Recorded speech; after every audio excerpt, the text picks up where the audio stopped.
Muy buenos días a los radioescuchas que nos sintonizan en las frecuencias de Telemetro Radio, a quienes nos ven por streaming a través de Metcongo, así como en RPC Televisión, en señal de televisión digital terrestre, y a los miles de cibernautas que desde cualquier parte del planeta, ya sea en vivo o en diferido, nos siguen a través de las plataformas de Telemetro Cuarto Poder en YouTube. Bienvenidos a la emisión de hoy, miércoles 18 de junio del año 2025. En materia internacional tenemos que lo más destacado tiene que ver con que en el sexto día de enfrentamientos directos entre Irán e Israel, las fuerzas de defensa israelíes confirmaron una nueva serie de ataques aéreos de gran escala contra objetivos militares del régimen de Irán en la capital Teherán. Según informaron, más de 50 aviones de combate de la Fuerza Aérea participaron en la operación, con el apoyo de la inteligencia militar israelí. El objetivo principal de la ofensiva fue un centro de producción de centrifugadoras ubicado en Teherán, el cual estaba destinado a aumentar la capacidad de enriquecimiento de uranio con fines armamentísticos. El ejército israelí sostuvo que estas instalaciones forman parte del núcleo del programa nuclear iraní que Tel Aviv busca desmantelar antes de que alcance una capacidad operativa irreversible. Además del complejo nuclear, los ataques alcanzaron múltiples fábricas de armamento del régimen persa. Entre los blancos impactados se encuentran plantas de ensamblaje de misiles tierra-tierra utilizados en los recientes ataques contra territorio israelí, así como instalaciones dedicadas a la fabricación de misiles tierra-aire. Las fuerzas de defensa de Israel explicaron que estas acciones forman parte de una campaña más amplia para dañar el programa de armas nucleares y la industria de fabricación de misiles de Irán.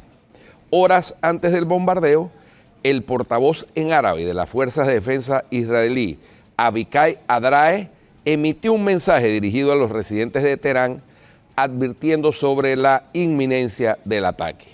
Ciudadanos de Irán, por el bien de su seguridad, les pedimos que evacúen el área designada en el sector 18 del mapa. Su presencia en esta zona pone en riesgo sus vidas, escribió Adrae en su cuenta de X, señalando que las operaciones se concentrarían en infraestructura militar del régimen iraní. Por otra parte, el Papa León XIV condenó con firmeza la guerra durante la audiencia general de este miércoles 18 de junio de 2025, instando a los responsables a detener el sufrimiento en Ucrania, Israel, Gaza e Irán. Desde los lugares donde se eleva un grito de dolor a causa de la guerra en Ucrania, Israel, Gaza, Irán, dijo el pontífice, dado que en las guerras modernas se emplean armas llamadas científicas, se trata de una barbarie superior a cualquier otra. Por lo tanto, en nombre de la dignidad humana, repito a los responsables lo que solía decir el Papa Francisco: la guerra es siempre una derrota.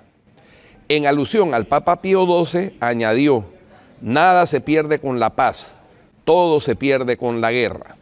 La intervención subraya la preocupación del Vaticano por el uso de tecnologías bélicas avanzadas. El pontífice señaló que el sufrimiento de poblaciones civiles obliga a una reflexión sobre el concepto de victoria. El llamado se produjo en un momento de escalada en varias zonas de conflicto. El Papa instó a líderes políticos y militares a privilegiar vías diplomáticas y evitar decisiones que prolonguen el sufrimiento humano. Por último, un equipo de científicos chinos afirmó haber logrado transmitir datos vía láser desde un satélite geoestacionario a la Tierra a una velocidad de 1 gigabit por segundo, un avance que según sus responsables quintuplica la velocidad del sistema Starlink de SpaceX, informaron este miércoles medios locales chinos. El experimento fue llevado a cabo con un satélite situado a unos 36.000 kilómetros de altitud y un telescopio terrestre de 1.8 metros ubicado en la provincia suroccidental de Yunnan, informó el diario hongkonés South China Morning Post. La tecnología logró reducir significativamente las distorsiones causadas por la turbulencia atmosférica, uno de los principales obstáculos para este tipo de comunicación. Según el estudio publicado por investigadores de la Universidad de Correos y Telecomunicaciones de Pekín y la Academia de Ciencias de China, el equipo combinó dos técnicas conocidas, óptica adaptativa y recepción de diversidad modal, para mejorar la fiabilidad de la señal. Con este método, la tasa de señales útiles pasó del 72% al 91.1%. Los responsables del ensayo aseguran que la tecnología permitirá transferencias rápidas de datos sensibles o de gran volumen, incluso desde órbitas altas, aunque no se ha especificado la identidad del satélite empleado. En los últimos años, China ha intensificado el desarrollo de tecnologías de comunicación láser espacial. En 2020, su satélite Shijian-20 alcanzó un récord mundial con una transmisión de 10 gigabytes por segundo, aunque los detalles técnicos siguen siendo confidenciales. Pekín ha señalado la integración de redes espaciales y terrestres como una prioridad estratégica de cara a las futuras generaciones de comunicación como el 6G. Eso lo más destacado en materia internacional, Atenógenes. Quiero hacer ver la coincidencia en que China esté haciendo eso y no sé, esto es como competencia directa a Starlink del señor Elon Musk, ¿verdad? Claro, pero Elon Musk acaba de pelear con el señor Donald Trump. Yo no quiero pensar que el señor Elon Musk de repente está hablando con China buscando una competencia directa, porque tanto tiempo, ya han pasado unos 2, 3 años, no, que 3, mínimo. Esto es un desarrollo e investigación que pudo lograr la cantidad de satélites en órbita de Starlink mínimo de hace 10, 15 años. No es que esto apareció de la noche a la mañana, eso toma un tiempo de procesamiento y de desarrollo, y que de repente ahora China anuncie que ellos tienen maravillosamente ese desarrollo.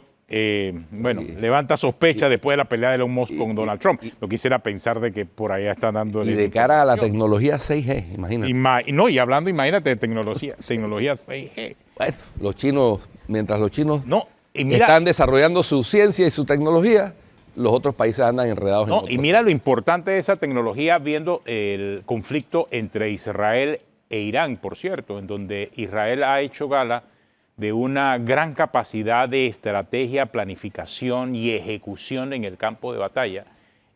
Lo importante de esa comunicación satelital para poder tener acceso a todo el plan general, esa comunicación directa que está teniendo las autoridades y el ejército israelí con todos los puntos, y la planificación milimétrica solamente se puede lograr con comunicación, obviamente. ¿Y cómo se consigue esa comunicación satelital? Así que es clave y es estratégico en este mundo moderno tener acceso a esa información, Guido, definitivo. ¿Viste entonces lo que ocurrió con Francisco Smith? Bueno, decretaron la detención provisional en el caso del señor Smith. Sí, se dio la audiencia ante un juez de garantías que legalizó la aprehensión y le impuso la medida cautelar de detención. Hay varios casos aquí porque más allá de lo que ocurrió y el cierre en Bocas del Toro, a Smith le imputan cargos por delitos contra el patrimonio económico, contra el libre tránsito, como asociación ilícita para delinquir y contra la administración pública. Además de esto, se le está investigando por delitos contra la seguridad colectiva, delitos comunes, contra los medios de transporte, por apología del delito y contra la personalidad interna del Estado. Obviamente se apeló la decisión. Es muy distinto el caso del señor Toribio al señor Smith, hay que aclarar. El señor Toribio García, que ayer se le dio la medida cautelar, pero de arresto domiciliario. Y alejarse de las redes sociales. Sí, claro, pero... Esa es la parte que le va a quedar más dura, ¿no? Sí, me imagino. Pero bueno, te das cuenta, o sea, la diferencia. En el caso del señor Toribio, se le estaba acusando directamente, o se le imputaron los cargos por ese uso de las redes sociales y por esa amenaza a subvertir el orden público. En el caso del señor Smith, la cantidad de delitos es mayor y sí tiene una implicación. Yo, en ese caso, igual como ocurrió en el caso de Genaro López, que decíamos que lo más probable es que se le cambiara la medida cautelar. En este caso yo veo difícil que le cambien la medida cautelar, porque realmente hay delitos que sí son graves y que tienen que ver directamente con la forma en que se han dado todos estos acontecimientos en Bocas del Toro. Y lo más sospechoso de esto, y aquí hablando claro, después del operativo Omega que inició la Policía Nacional desde el fin de semana, es que a esta altura, Guido, todavía Bocas del Toro sigue cerrado. Sí. Todavía esta mañana había enfrentamientos en horconcitos, cierres, llega la policía, es cierto, lo abre, pero hacia Bocas del Toro sigue cerrado. Y no estamos hablando de un punto, mínimo unos 5, 6 o 7 puntos que continúan todavía cerrados y continúan todavía los enfrentamientos, lo que hace más complicado el escenario para el señor Francisco Smith, quien era el líder visible de estas protestas allá en Bocas del Toro. Esa es la realidad. Así que, por eso, sí es cierto que se podía apelar la decisión de la detención provisional del señor Smith, pero son tantos los delitos que se le imputan al señor Smith que... Tiene 8 denuncias. 8 denuncias. 8 denuncias. 8 denuncias. Y aquí vimos solamente la visible del señor Zenán Briceño, y cuando se habló con el abogado ayer, él aclaraba, bueno, es que no solamente la del señor Zenán Briceño, o sea, que hay muchas otras denuncias que se han presentado. Claro, porque los comerciantes, los agricultores, la gente común y corriente son los que han sufrido y siguen sufriendo el cierre, el bloqueo de calles, especialmente en Changuinola, pero que ahora se ha hecho extensivo también a incluso la vía de comunicación que une a Bocas del Toro con la provincia de Chiriquí y con el resto del país. Entonces, hay gente que se sintió afectada por esos cierres y por supuesto procedieron a colocar las denuncias, ¿no? El caso del señor abogado y periodista Zenán Briceño fue uno de los casos, hay 7 más. Claro, es que hubo mucha gente que se sintió amenazada y por eso está el tema de los delitos contra la seguridad colectiva. Amenazada en el sentido de que fueron intimidados. Y nosotros aquí fuimos testigos de lo que estaba pasando con los periodistas y los medios de comunicación en diferentes momentos, incluyendo todavía el sábado estaban golpeando y secuestrando periodistas. Esa es la verdad. Y esa es la realidad de lo que está pasando en Bocas del Toro, que es un escenario muy complejo ahora mismo para el gobierno, porque a pesar de todos los operativos y las entradas y las incursiones que ha hecho la policía, el área de Bocas del Toro todavía no se abre la vía, independientemente de las protestas, independientemente de la inconformidad, que son 2 temas separados. No todo el mundo está inconforme, no todo el mundo está protestando. La mayoría de la gente, la verdad es que no está protestando, sino que la mayoría está siendo secuestrada por una minoría. La policía está tratando de poner orden, reabrir las vías, mientras continúan con los diálogos y las conversaciones con todo lo que estén protestando, y todavía no se puede reabrir el camino allá en Bocas del Toro, aislando esa provincia al resto del país, sumiéndola en una mayor crisis de la que se encuentra, porque de esa forma, créeme que ninguna empresa va a estar interesada en seguir trabajando en Bocas del Toro. O sea, ya imagínate, cualquier opción que tenían los trabajadores de la empresa chiquita de poder regresar a su empresa después de aprobar la ley del trabajador bananero en la Asamblea y que fue sancionada ya hasta por el Ejecutivo ayer, se fuma porque todavía no regresa la tranquilidad a las calles y las vías continúan cerradas. Entonces ninguna empresa puede sacar su producto de esta provincia porque están las vías cerradas y hay mucha inseguridad en las calles, Guido. Sí.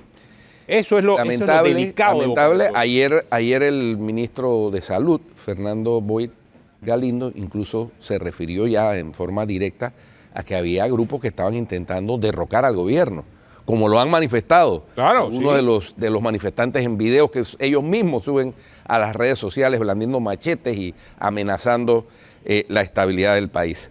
Y bueno, ayer por primera vez desde que comenzaron estas protestas, se produce la muerte de una persona, lamentable, en el área de Rambala, una persona estaba caída en el piso con una herida en la espalda, no se ha determinado qué tipo de herida, pero la policía alega que ellos no usan munición letal en estos enfrentamientos, sino solamente gases lacrimógenos.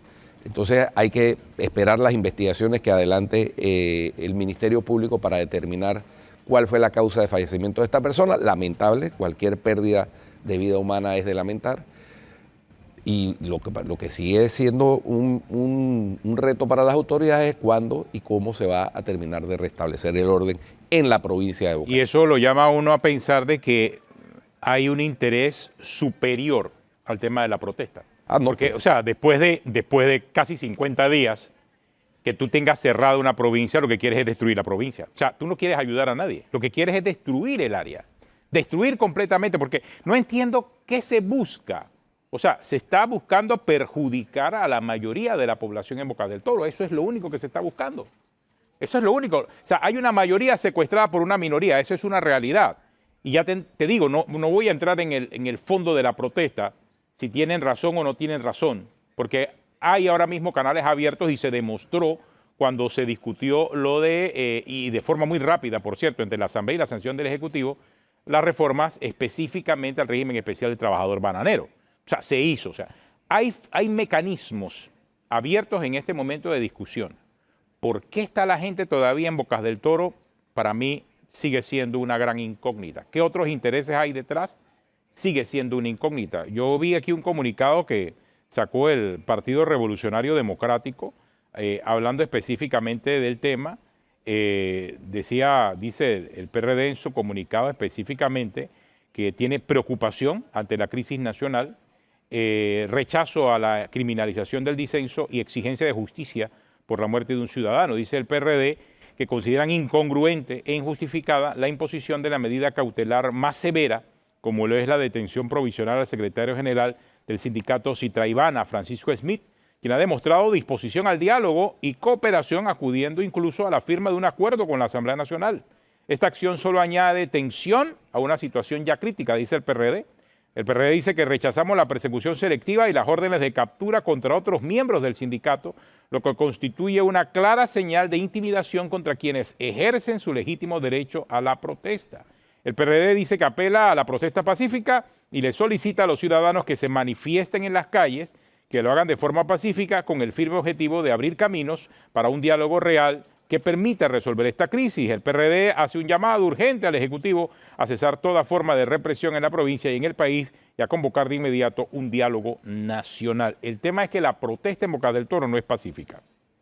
Y no es pacífica desde el momento en que se decide aislar completamente la provincia del resto del país, incomunicar a la mayoría de los bocatoreños, causar cierres, causar desempleo, la destrucción de empresas.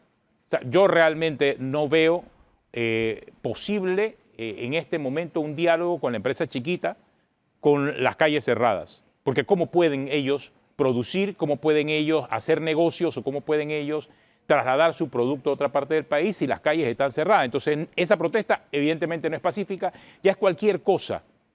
Es un secuestro, es un estado de sitio en que se mantiene Bocas del Toro y eso sí es preocupante, muy preocupante, y por lo visto se perdió hasta el poder y el control político, porque si ya el PRD sale a hacer el comunicado, el señor Francisco Smith era candidato del Partido Panameñista. El Partido Panameñista ni se ha pronunciado, por lo visto, entonces mantiene distancia de la decisión que tomó el señor Francisco Smith.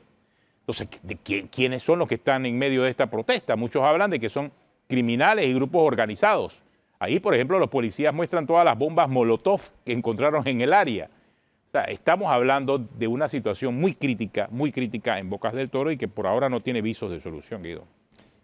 Efectivamente, y el Estado tiene la capacidad de averiguar quiénes están detrás de estas protestas, porque estas protestas no parecen tampoco ser unas protestas que estén dirigiendo específicamente ciudadanos, ¿no? Hemos visto algunos videos de protestantes, personas que protestan de manera airada, espetando cualquier tipo de improperios contra el presidente, contra el gobierno, contra todo, pero ningún dirigente en particular. Bueno, el señor Francisco Smith dirigió las protestas y los cierres junto con la dirigencia de los educadores y el Suntrax durante un tiempo, pero ahora ya eso ha escalado a otro escenario. Gente que baja de la montaña, ¿sí? Por lo general de la etnia Noe Bublé, pero también hay otros que no son Noe que están involucrados ahí en las protestas. Entonces, como protestan con capuchas, con el rostro cubierto, pues no se sabe quién está al frente de eso.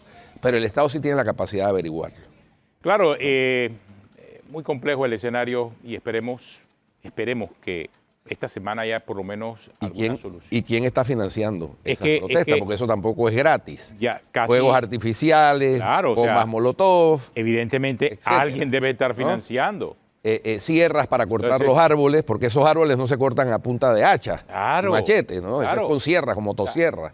Y alguien que obviamente no responde a la dirigencia, porque mientras la dirigencia estaba acá conversando, y comprometiéndose a abrir las vías. Resulta que cuando llegó el fin de semana, pues la vía se mantiene cerrada y todavía se mantiene cerrada esta fecha. Y lo que ha ocurrido es que más allá de llevar calma a la comunidad, lo que ha traído es una mayor encrispación y se ha profundizado ahora la situación de los habitantes de Bocas del Toro, aislados del resto del país. Estamos pendientes. Y también ayer vimos el caso de Revisalud.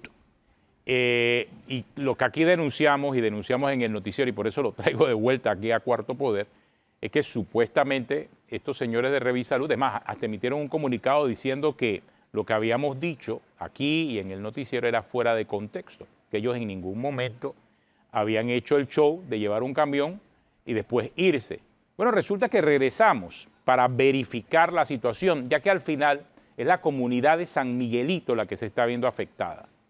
Aquí no es el periodista, ni es el medio, no. Es San Miguelito, es el habitante de San Miguelito que por información que ya recibí, está pagando a tiempo, porque te acuerdas que el problema era la morosidad, ¿no? Sí. Que Revisalud no recogía la basura por la morosidad. Bueno, tengo ya las cifras de que cuando se dio el hecho y se aprobó el pago de la tarifa de aseo en conjunto con la de la luz, pues la recaudación aumentó y ahora la morosidad, que estaba como en un 60-50%, disminuyó a un 10%, menos de un 10%. O sea que ya por plata no es.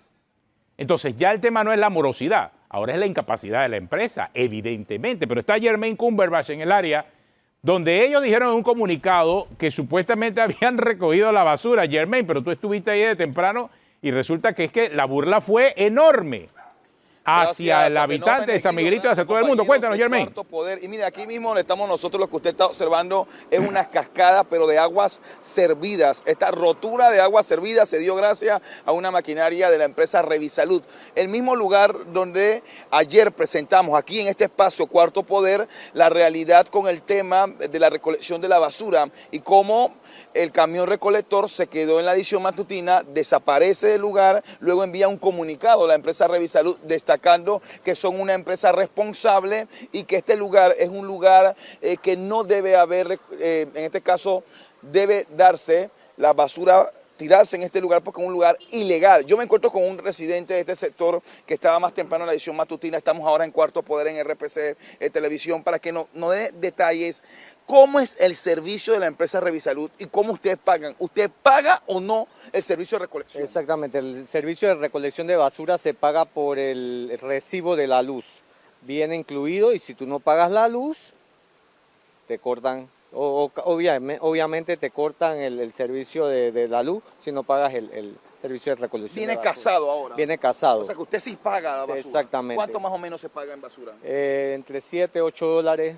Cada mes. ¿Cómo es el servicio? Dígame la verdad, ¿cómo es el servicio? ¿Es eficiente, responsable, como señala el comunicado de Revisalud? Negativo, el servicio es bastante malo, vienen cada 4 días, 5 días, hay veces que demoran mucho más, entonces la basura se acumula, como te estoy diciendo, entre ratas y cucarachas. ¿Cómo hacer para que mejore el servicio? ¿Qué propone usted? Bueno, la verdad es cambiar la compañía. Si ellos no tienen el equipo, no tienen el personal suficiente para la capacidad de basura que hay en San Miguelito, entonces que busquen una compañía que de verdad traiga soluciones al área de San Miguelito. La realidad que vive usted, al frente está este vertedero improvisado. Ellos hablan que es un lugar ilegal, pero ¿dónde ustedes tienen para depositar la basura? No hay otro lugar, solamente allí, y eso viene no solamente de hace ni 5 años, ni 4, ni 6, ni 7, eso viene de hace 25, 30 años atrás. No, y escúchate, escucha este dato que me da uno de los residentes, casualmente que está ya sentado con el suéter azul en la fonda. Él me dice que el camión recolector que regresó, ayer sí regresó, pasada las 10:30 de la mañana, es el mismo camión recolector que se había dañado. Entonces, como por arte de la magia se reparó y llegó. En el comunicado informa que fue otro camión el que brindó el servicio, pero la verdad es que no fue eficiente porque aquí hemos visto parte de la basura que continúa en este lugar. Yo me encuentro con la representante suplente del corregimiento, Omar Torrijos. Ellos llegaron luego de esta denuncia. No hay un punto donde lanzar, tirar, arrojar la basura, y es por ello que han escogido este lugar que está al lado de una quebrada. Contaminación, hablan de falta de eficiencia por parte de la empresa Revisalud. ¿Cuál es la realidad de su corregimiento? Bueno, así mismo como menciona Germay, actualmente no contamos con un tema de recolección de basura muy frecuente aquí en nuestro corregimiento, por eso se crean este tipo de pataconcitos. Bueno, como observamos, nosotros estamos trabajando en la reducción en varios sectores de nuestro corregimiento con esta eliminación. ¿Qué se va a hacer con este lugar? Bueno, vamos a trabajar junto con la empresa Revisalud para nosotros como gobierno local decirle a ellos, incentivarlos a ellos de que la frecuencia sea más constante, junto a la alcaldía también de San Miguelito. Representante, cuéntenos algo. Ese escenario que estamos viendo aquí en el Valle de San Isidro, ¿se repiten en otros sectores de su corregimiento? Actualmente hay varios puntos críticos de pataconcitos en nuestro corregimiento, pues estamos trabajando en la eliminación del mismo, como observamos. Le puedo mencionar 2 puntos, en Calle Negra, que estamos aquí mismo cerca, y en el área de los Andes, cerca del metro. Hemos visto que ustedes tienen un trabajo muy bonito, en los miércoles, un proyecto, perdón, muy bonito, que es Miércoles Verde. Exacto, este es un proyecto insignia de la Junta Comunal de este nuevo quinquenio que se llama los Miércoles Verdes, que cada miércoles, cada mes, de cada semana, pues es un tema diferente, tema de embellecimiento de nuestras áreas, temas de reforestación y muchísimos temas más de embellecimiento. Mira, aquí hay un habitante de calle que se la pasa abriendo las bolsas de todo el sector de aquí y anda lanzando todo tipo de basura. Esta es una irresponsabilidad y es que cerca está la recicladora que está a pasos donde está este vertedero improvisado y es lo que vemos en pantalla. No arroje basura ahí, ¡ey! No arroje basura, busque un cartucho. Esto es lo que se vive diariamente. Se vive diariamente en nuestro corregimiento y más en este punto, pues por eso pues menciono que vamos a trabajar con los jueces de aseo.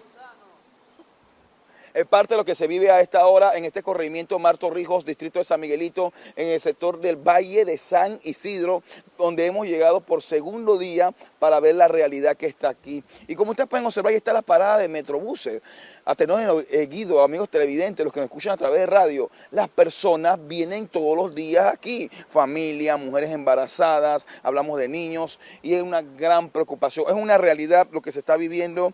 Y nosotros le vamos a dar seguimiento al tema de la recolección de basura, la disposición de la basura, la falta de cultura de aseo y también nos queda en el tapete, en la mesa, el tema de la concesión de la empresa Revisalud, porque si no le da el dinero, entonces demos la oportunidad a una empresa que quiera trabajar, pero si siguen es porque de una u otra forma sí genera, porque recordemos que eso es un negocio a través de un servicio que se está brindando y que los residentes no piden, en este caso, no pierden la esperanza de que la realidad con el tema basura pueda cambiar. En otros países y también acá en Panamá, la basura es dinero. Y si se hace un buen sistema de reciclaje, de seguro, la realidad de un distrito tan popular y tan hermoso como San Miguelito puede cambiar. Regreso con ustedes y más de Cuarto Poder. Bueno, gracias, Germain. Muy claro entonces lo que ocurrió con Revisalud, más allá de lo que ellos estaban diciendo, de que nosotros estábamos sacando las cosas de contexto, la realidad es que no han recogido la basura, no recogen la basura. 20 años ahí en San Miguelito y todavía no le hacen caso a ninguna autoridad, ni del pasado ni del presente, por lo visto. O sea, que es como tratar de llevar el escenario, pero mientras tanto ellos están cobrando ahora, porque ya no hay morosidad casi, y no están brindando el servicio. Ahora lo que dicen es que la gente no deposita la basura donde debe. Bueno, después de más de 20 años allí, que ellos no le han enseñado a la comunidad dónde deben depositar la basura, el error es de ellos. Y Acodeco decía esta mañana en el noticiero que los moradores de San Miguelito tienen todo el derecho, si usted paga la basura a tiempo y se la descuentan a tiempo, usted tiene todo el derecho de comenzar a presentar sus quejas contra Revisalud, a ver si de alguna forma ellos pueden mejorar el servicio. Ojalá. Ojalá. Tenemos una pausa, regresamos en breve aquí en Cuarto Poder. Vamos a hablar hoy un poco acerca de educación. Marvin Castillo va a estar con nosotros de Fundesteam y vamos a ver de qué forma, miren, Panamá se está posicionando mundialmente en el tema de la robótica, gracias a lo que está haciendo Fundesteam y también ahora a esa iniciativa de Fundesteam, cómo comienza a cambiar ese perfil de la educación en Panamá. Buenas noticias en unos minutos aquí en Cuarto Poder.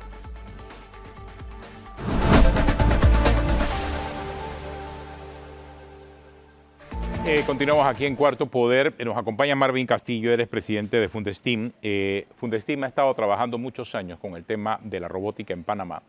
Y hay noticias importantes y positivas, porque ahora resulta que Fundestin y Panamá va a ser considerado en la Junta Directiva de la Fundación Global de las Olimpiadas Mundiales de Robótica. Estaría en la vicepresidencia de la Fundación Global de las Olimpiadas Mundiales de Robótica. Eso a simple vista parece una noticia sencilla. El tema es que es la primera vez que un país, no solo de Latinoamérica, sino de América, está en una posición tan alta en este organismo que lidera las Olimpiadas Mundiales de Robótica. Y eso es un hito importante, no solamente para Panamá, sino para América entera. Y cuando hablamos de América, hablamos incluso hasta de Estados Unidos. Marvin, buenos días, gracias por estar acá, hombre. Buenos días, Atenos, gracias, Guido. Muchas gracias por esta oportunidad. Efectivamente, desde hace 21 años, la Junta Directiva de la World Robot Olympiad ha estado conformada por miembros de Singapur, Japón, China, Dinamarca, que desde hace 21 años se dieron cuenta que el futuro de la educación estaba en enseñar el pensamiento crítico a través de las ciencias, tecnología, ingeniería, artes y matemáticas. Y por eso crearon esta World Robot Olympiad, esta organización mundial para desarrollar las Olimpiadas Mundiales de Robótica desde el 2001. Tuvieron las primeras Olimpiadas en piloto. Entonces, durante 21 años, básicamente, no ha habido ni un otro miembro que no sean, ya sean renovación de estas posiciones por países de Singapur que lideran a nivel mundial todas estas pruebas pruebas PISA de educación y que, por supuesto, por su nivel educativo, lideran este tipo de pensamiento. Sin embargo, en el 2023, cuando desarrollamos junto al Gobierno Nacional las Olimpiadas Mundiales de Robótica, el 2023 se logró que Latinoamérica pasara de 8% de participación a 23% en la cantidad de equipos participando. Panamá, por ejemplo, ya desde el 2014 a la fecha, han pasado por el programa de Olimpiadas de Robótica más de 20.000 estudiantes. Este 3 de julio arrancan las Olimpiadas Regionales, con la primera Olimpiada Regional de 10 que se van a realizar. Esto a pesar de este paro, como bien mencionaban, muy desafortunado en la educación pública. Este año tenemos poca participación de equipos de escuelas públicas que habían tenido tanto progreso a lo largo de los diferentes años. No sé si recuerdan que el año pasado el 51% de los equipos participando y clasificando a la Olimpiada Nacional eran equipos de escuelas públicas, estudiantes del sector oficial. Sin embargo, bueno, este paro ha afectado muchísimo, pero de todas maneras, con el apoyo del Ministerio de Educación, contra viento y marea, el 3 de julio arrancan las Olimpiadas Regionales, donde esperamos estar en las diferentes regiones educativas con 10 regionales.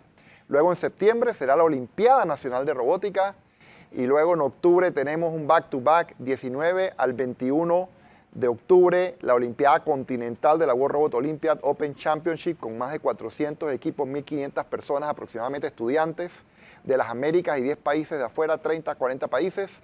Y del 29 de octubre al 1 de noviembre, o sea, unos cuantos días después, el First Global Challenge, que es el torneo de robótica de mayor cantidad de países y delegaciones del mundo entero, más de 100 países, de 190 países a 200 países que van a visitar nuestro país.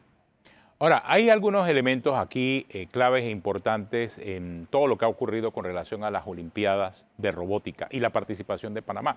Por eso decía Marvin que de manera muy clara, Panamá ha logrado meterse en otra liga, en una liga que realmente desconocíamos hace al menos unos 10 años. ¿Cuánto tiempo llevas tu esfuerzo en las Olimpiadas de Robótica? Por ejemplo, en el interés que tú demostraste en el caso panameño. Desde el 2014 estamos en esta... O sea, que estamos hablando de unos 11 años. 11 años en esta, digamos, cruzada por cambiar la educación de que sea más allá de la memorización a un pensamiento crítico. Y algo bien importante, estar en esta junta directiva es, por supuesto, una humilde responsabilidad que nos va a permitir que desde Estados Unidos, corporaciones de Estados Unidos que apoyan este tipo de iniciativas puedan apoyar a nuestro país para que más estudiantes puedan tener estas oportunidades no solamente de equipos o de entrenamiento docente, sino también, por supuesto, de trabajo y traer a Panamá a esas empresas para que vean que hay mano de obra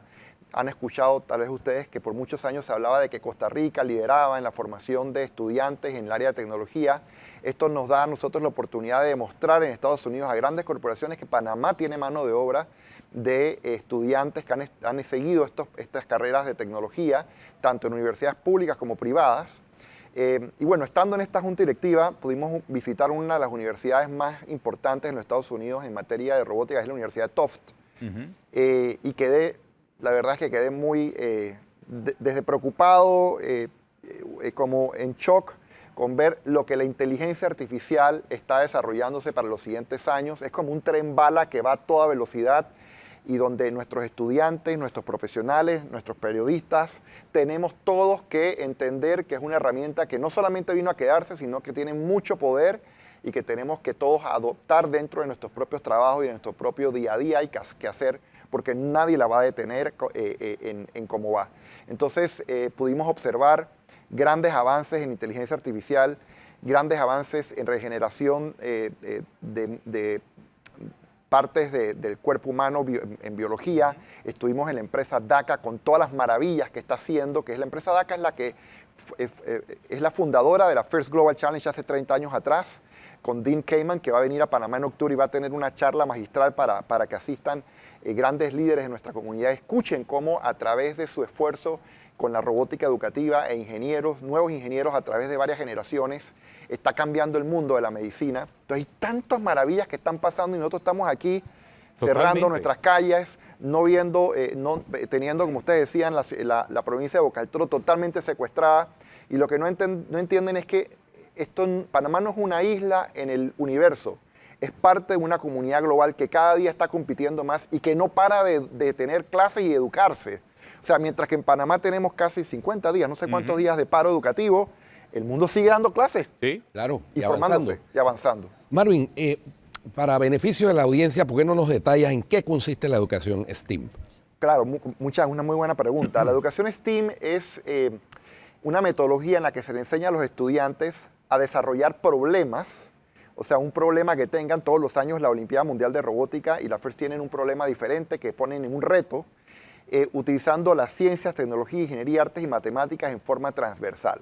En otras palabras, si en mi comunidad el problema es que no tengo un puente para poder pasar de una parte del río a la otra orilla y poder ir a la escuela, el reto es medios de transporte. Mi idea es cómo yo puedo, a través de la tecnología, usando la ciencia, tecnología, artes y matemáticas, crear un prototipaje o una solución para ese problema con mis compañeros de clase en equipo y después exponer esa solución a mi docente, a mis padres de familia o a los jueces en caso de una olimpiada de robótica.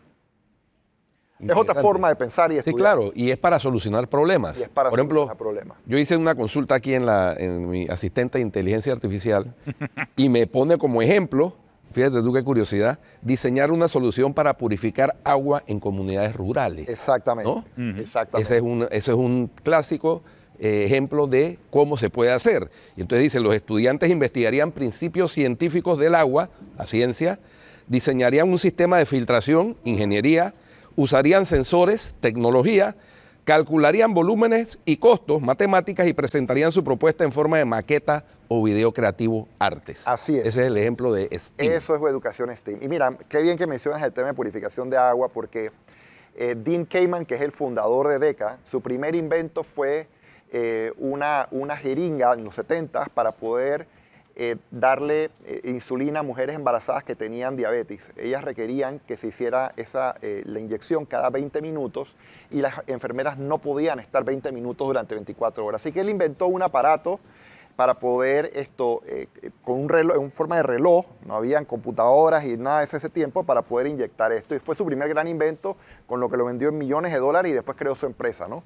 ¿Por qué te hablo de todo esto? Porque Dean Kamen le viene Coca-Cola y le pide que haga la máquina dispensadora de Coca-Cola, que cada vez que vas a un McDonald's o a cualquier restaurante te crea la Coca-Cola. Y él dijo, no, ¿cómo voy a hacer eso si yo estoy en contra del azúcar y yo estoy a favor de peleando contra la diabetes? Entonces, después de mucha insistencia de Coca-Cola, le acepta, pero a cambio de crear con sus ingenieros, muchos de ellos que vienen de la competencia de FIRST, una máquina portátil que haga agua 100% potable para las comunidades en África. el mensaje, lo que tú hiciste, y se hizo, y hoy en día esta máquina, que es el tamaño de esta mesa, puede crear agua a partir de cualquier agua de río, lo que sea, 100% pura. Imagínate. Se solucionan problemas. Necesitamos una máquina así para el río La Villa. Totalmente. Bueno, O sea, mira la máquina cantidad de capaz hacerlo. problemas Sí. que pudiésemos resolver si hubiese más preparación en carreras STEAM. Pero también yo sí quiero destacar el rol que ha jugado Marvin, porque quizás hace 11 años cuando comenzaste esta iniciativa de tu fundación, hablar de robótica en Panamá era como un chiste, o sea, hablar de ese... Y me imagino Literal. que en su momento, cuando tú llevaste el tema y comenzaste a hablar de robótica, la gente ni siquiera pensaba que en Panamá pudiesen interesarse los jóvenes estudiantes en robótica. Hoy en día, 11 años después, vemos que no solamente en Panamá se interesaron, sino que en el mundo están viendo que en Panamá hay gente interesada en la robótica. Y eso es lo importante. ¿Y por qué lo decimos? Porque ahora ya no solamente Fundestim tiene un alcance local, sino que Panamá va a tener esa importancia internacional siendo vicepresidente de la organización global Así es. de las Olimpiadas Mundiales de Robótica. Efectivamente, hace 11 años atrás, muchos saben la historia de que mi hijo me dice que en ese tiempo yo estaba en la reparación de barcos, ese era mi negocio de más de 18 años, no tenía nada que ver con la educación, era un padre de familia y como padre de familia pensaba que con pagar la educación de mis hijos ya yo tenía la solución hecha. Mi hijo me dice, el mayor, que tenía 10 años, que a él no le interesaban los barcos, que lo que él quería era la robótica. Y yo, ¿qué es eso? Y ni siquiera entendía lo que era la robótica. Le compro un robot por Amazon de estos Lego, gana la Robocop a nivel nacional, que es un torneo que organiza Senacid. Somos invitados a la World Robot Olympiad en Rusia, en Sochi, y yo voy con él pensando que quedamos en los 10 primeros lugares porque todos los papás pensamos que nuestros hijos son lo más grande que hay, ¿no? Y lamentablemente quedamos de últimos.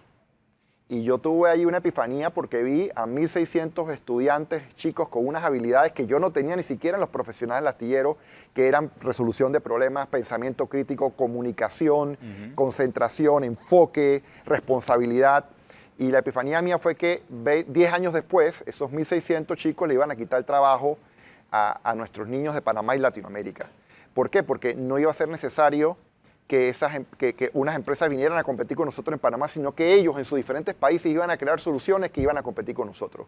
No había Uber, Airbnb, no había nada de estas aplicaciones que hoy en día existen, ni Netflix, y mira cómo ha cambiado el mundo a través de esa programación y esas oportunidades. Lo mismo va a pasar con la inteligencia artificial. Totalmente. Y también demostraste que no necesariamente el Estado, porque tú dirías, bueno, tenemos una Secretaría Nacional de Ciencia y Tecnología, debiese en todo caso Senacid impulsar el tema de la robótica y poder ubicarnos en el mapa global. Pues no se hizo a través de Senacid, y no lo estoy criticando porque en ese momento Senacid, y siempre lo ha hecho, ha llevado adelante el tema de la robótica, pero dentro de lo que cabe en su fusión dentro del Estado. El Estado como tal no puede hacerlo todo. Fue una ONG, en todo caso, la que hace que Panamá pudiese brillar en el mundo en el tema de la robótica. Y ahora el mundo está viendo que en Panamá también hay interés en la robótica. Entonces, no importa las instituciones que tengas en el Estado, al final el Estado es casi como un elefante, se mueve muy lento.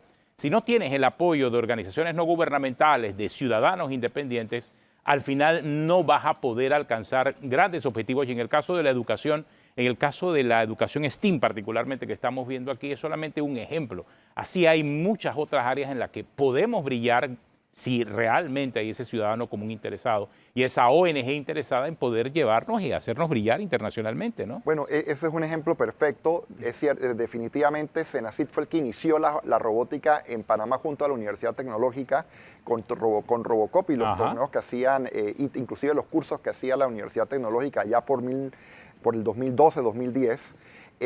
Y la verdad es que Senacid ha sido un gran aliado de Fundestim a lo largo del tiempo. Precisamente ahora llevamos ya más de 4 años en un problema específico con Senacid, que es la formación de niñas para traerlas al área de ciencia y tecnología. Y ese programa ya ha graduado más de 2.000 niñas en conjunto trabajando con Senacid, por lo que agradecemos muchísimo. Pero me gusta hablar de lo que acabas de decir, es muy interesante, porque Panamá, a diferencia de otros países de Latinoamérica, tiene una sociedad civil muy dinámica, innovadora, trabajadora, entusiasta. Y los gobiernos pasan, pero la sociedad civil se mantiene en las posiciones, las ONG se mantienen, los directores ejecutivos se mantienen en el trabajo, los equipos de trabajo que se entrenan y que trabajan y que lo hacen por una devoción y por su propio compromiso, porque esto no es por dinero, esto es por compromiso de tratar de cambiar y tener un propósito de vida. Yo estaba muy cómodo en el astillero donde trabajaba como el CEO del mayor astillero que había desde San Diego hasta Talcahuano, con muy buenos ingresos.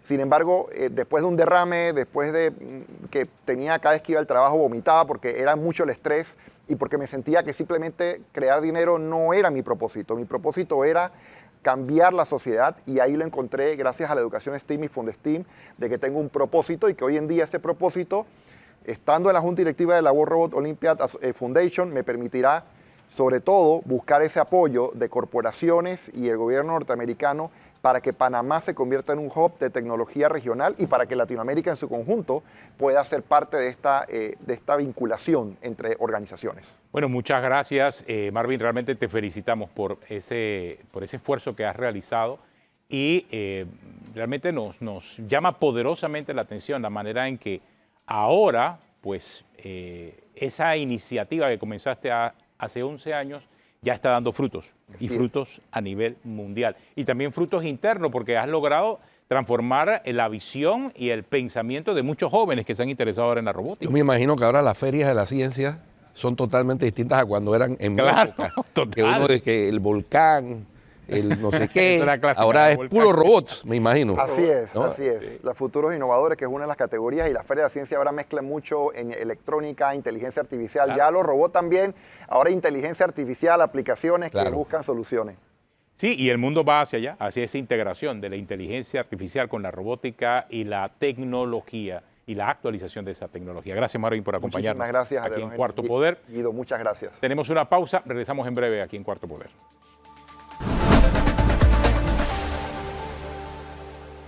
Bueno, continuamos aquí en Cuarto Poder viviendo el ejemplo realmente de Marvin Castillo y ese trabajo que ha hecho a lo largo de todos estos 11 años de llevar a Fundesteam y llevar el tema de la robótica de Panamá al mundo.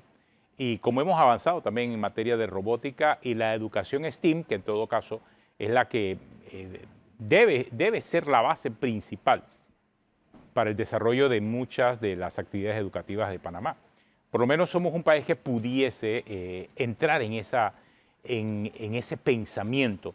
Y lo estoy diciendo por la manera en que ahora nos están viendo. Si no, Panamá no estaría ahora en la directiva de este organismo global de Olimpiadas Mundiales de Robótica. Creo que es un tremendo esfuerzo. Destacar también que este año se va a celebrar en Panamá la Olimpiada Continental de Robótica en el mes de octubre. Y luego que termina la Olimpiada Continental de Robótica, se desarrolla por ahí mismo la Olimpiada Mundial de Robótica por segunda vez en Panamá, ¿no? Gracias al esfuerzo de Fundesteam, porque Fundesteam, que dirige Marvin Castillo, pues se ha encargado de potenciar esas capacidades. Y esa educación STEAM es la que ayuda a generar un pensamiento crítico, cosa de la que nos quejamos diariamente. Yo sé que en muchos foros y en muchas conversaciones de gente por la preocupación por desarrollar el pensamiento crítico. Si tuviéramos el pensamiento crítico mejor desarrollado, no estaría sucediendo lo que está sucediendo en Boca del Toro, por ejemplo. Quizás no tendríamos tantos Así problemas, porque pudiésemos resolver los problemas de otra manera. De otra manera. De otra manera. Así es, de manera constructiva, Claro. y no destructiva. Aquí la forma en que muchas veces hemos aprendido a resolver los problemas es a la mala, cerrando calles, es verdad. Y no es que no tengamos problemas, claro que tenemos muchos problemas, pero la mayoría de esos problemas, lamentablemente, cuando cerramos calles o cuando actuamos de manera violenta, lo que genera es más problemas. No hay una solución permanente, ya que quizás de manera cortoplacista se resuelve el problema, o mejor dicho, se hace ver que se resuelve el problema, pero el problema termina siendo un problema estructural. Y lo vemos a lo largo del tiempo, lo vemos reflejado en educación, porque yo recuerdo en la década pasada todo el tema del salario de los educadores y la pelea por el salario de los educadores y la condición en que estaban trabajando los educadores en Panamá. Y a lo largo de la década pasada se resolvió el problema de los salarios de los educadores. Y hoy en día los educadores no pelean por el salario, están peleando por la reforma a la ley de la Caja de Seguro Social, alejado mucho de un problema real que en todo caso es la calidad de vida de los docentes en Panamá. Sí es cierto, pero ellos lo ven en función de futuro. Entonces, adelantarnos a muchos de esos problemas contribuiría definitivamente a tener un mejor país. Ojalá que en el futuro sea uno de los temas de discusión importantes y la educación se centrara a discutir son esos temas de calidad en el currículum más que los temas estructurales de un sistema que definitivamente no vamos a poder resolver ni siquiera en un periodo presidencial, porque son problemas estructurales del propio Estado y que requieren la anuencia y la participación de muchos sectores para poder resolverlo. Así es. Terminamos. Terminamos, se nos acabó el tiempo. Si usted sigue en Telemetro Radio, siga con los muchachos del brunch y en RPC Televisión, la programación regular. Hasta mañana.